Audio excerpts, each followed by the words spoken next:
But being educated was no protection if you were a woman without husband or fortune. A bit dangerous. Stop that noise! I'll send you to school in the morning. How much did you have to think about how to describe the real lack of options there were for women like Jane, to be a governess? Well, we do explore that quite a lot because in the second episode there's a lot of house party where Rochester suddenly invites all these people. And this world they've created is suddenly invaded by people who look down on her as a governess.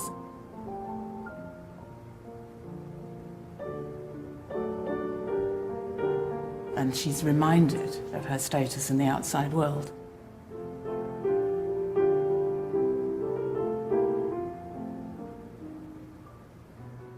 Jane is a different kind of character. She, you could almost argue, is an oppressed woman. Jane Eyre starts out small, pale, not beautiful, not rich.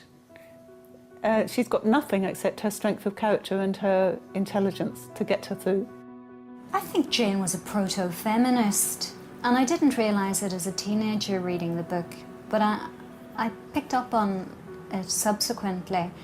She was quite clear that she wanted to be autonomous and financially independent. She didn't want to be a kept woman. She rated herself quite highly, not in an immodest way, but in a just sense of self-worth.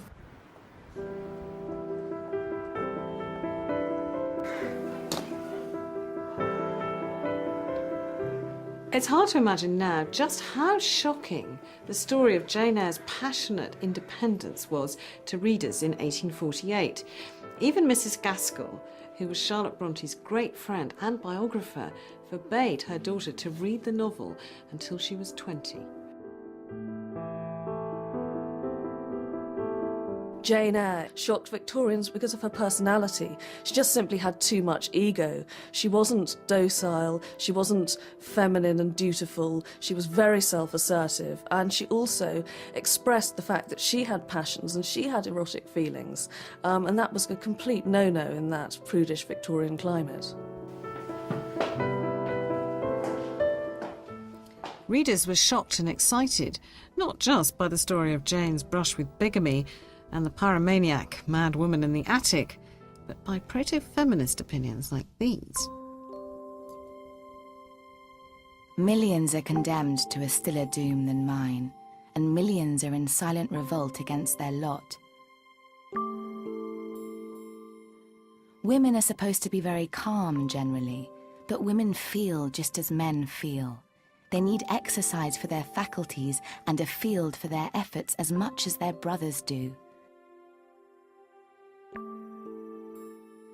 They suffer from too rigid a restraint, too absolute a stagnation, precisely as men would suffer.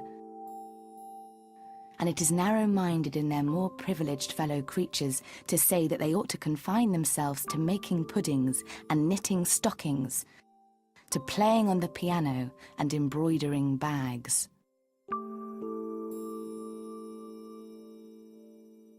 Well, when Jane Eyre came out, it was, of course, written under a male pseudonym. Nobody knew that it was by a woman.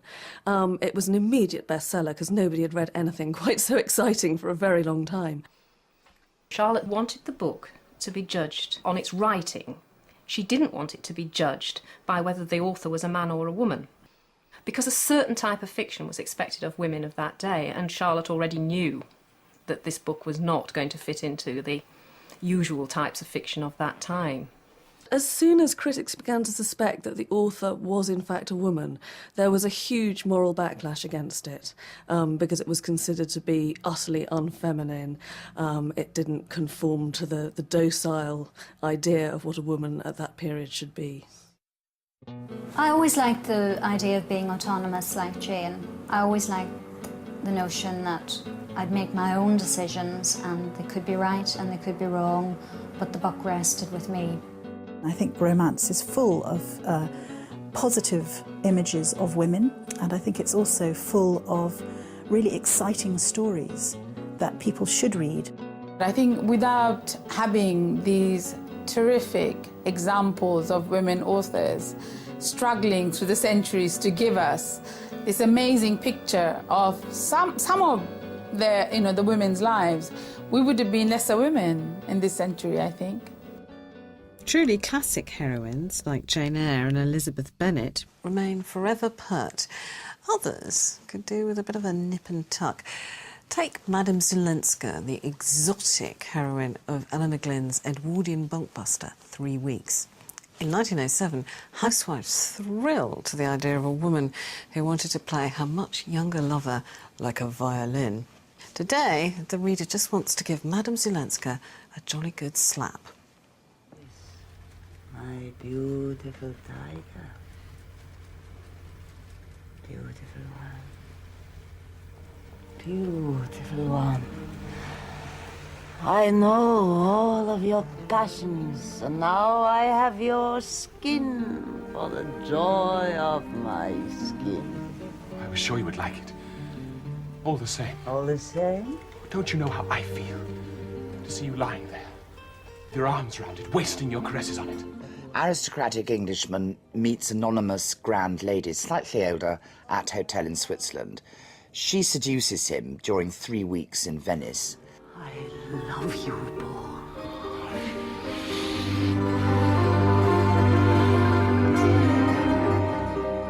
She disappears. He doesn't know how to get hold of her. He mopes after her. 5 years later, he goes to a Ruritanian country to see a little boy crowned king, who is obviously just like him. It's his son. Subsequently, we discover the lady was the queen of that country and had been murdered by her appalling husband's cohorts in Istanbul after having given birth to the child. That's it. There was a wonderful comment by someone at the time who said it appeals to the romantic aspirations of every kitchen maid in Europe and the kitchen maid in every grand lady. And it really did tick both the boxes. Madame Zelenska in 3 Weeks is rich, clever, beautiful, and goes like a train.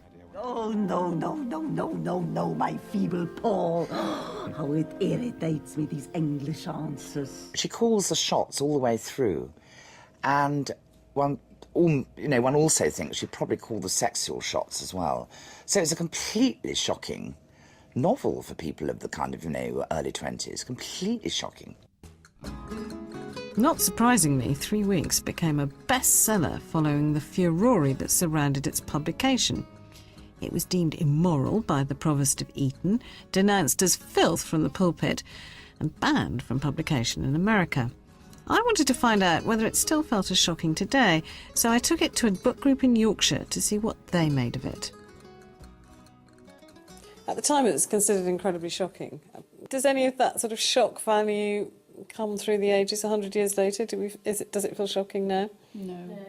What shocked everybody? I mean, the only thing I could find that would be shocking was the fact that she was already married, and was that shocking? I don't know. But all that sex, there was no mention of any smutty bits, was there? I mean, it was like immaculate conception. It was fires. Yeah, and that, the tiger skin and everything, and stroking, and there wasn't one mention of manhood or urgency or throbbing things. It was absolutely everything was left to your imagination. That's exactly what I put. That my question was, do people really speak like this? Yeah. And the way in which the characters interact with each other, to me, it wasn't real. So are there any bits that you'd like to share with us, as they say? Well, this is the hurling the book across the bedroom moment for me. My Paul, she murmured, and she smiled a strange, sweet smile. Do you know, I find you like a rare violin, which hitherto has been used by ordinary musicians to play their popular airs upon, but which is now highly strung and being touched by the bow of an artist who loves it. And oh, the exquisite sounds which are coming, and will yet come forth to enchant the ear and satisfy the sense. All the capacity is there, Paul, in you, beautiful one. Only I must bring it out with my bow of love. Oh, that's terrible.